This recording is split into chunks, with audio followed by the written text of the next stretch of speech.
people still have those Labyrinth games? The ones where you can tilt the board on 2 axes and get a guy to marble from point A to point B without letting it fall into holes? That's what I was expecting. Maybe I'm just old.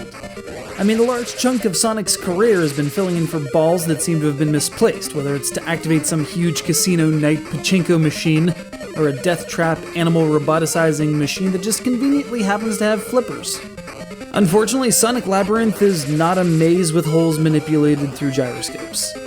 It is, however, what happens when Sonic stops being a platformer. Like, at all. This game doesn't know from platforms, and Sonic can't jump.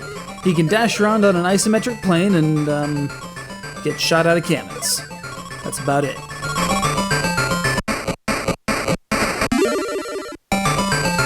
Rather than the series' more recognizable zones, Sonic Labyrinth uses, well, labyrinths. This whole script could score some boffo points at Scrabble, let me tell you. Each labyrinth is separated into 3 standard stages and 1 final throwdown against a boss, and we'll get to that frustration later. Each stage has a start gate and an end gate, 3 keys to collect to unlock said gate, and a host of traps, enemies, conveyor belts, height differentials, and the occasional pit of lava.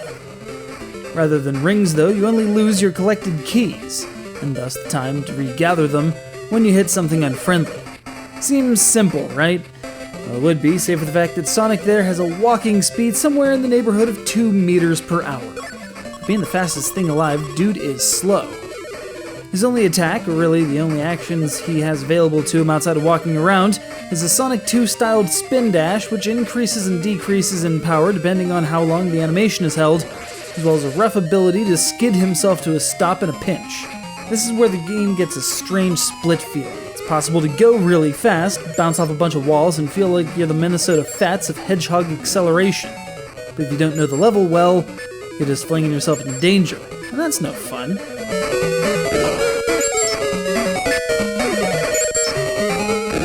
And then there are the boss battles, prefaced by this huge slide that serves only to load you up with rings.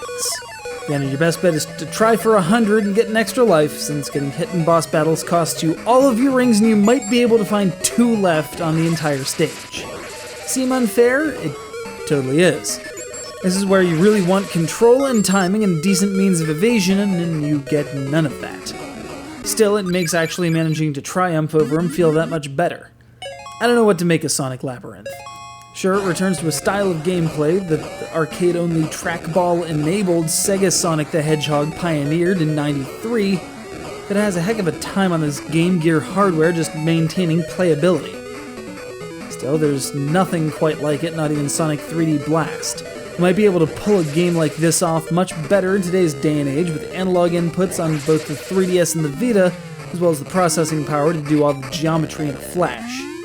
Until that fateful day where the game I just theorized gets developed, read never, you can call Sonic Labyrinth a strange outcropping of one of the most successful franchises ever. I believe Jaleel White is still contractually bound to endorse it after all, and you can always trust him.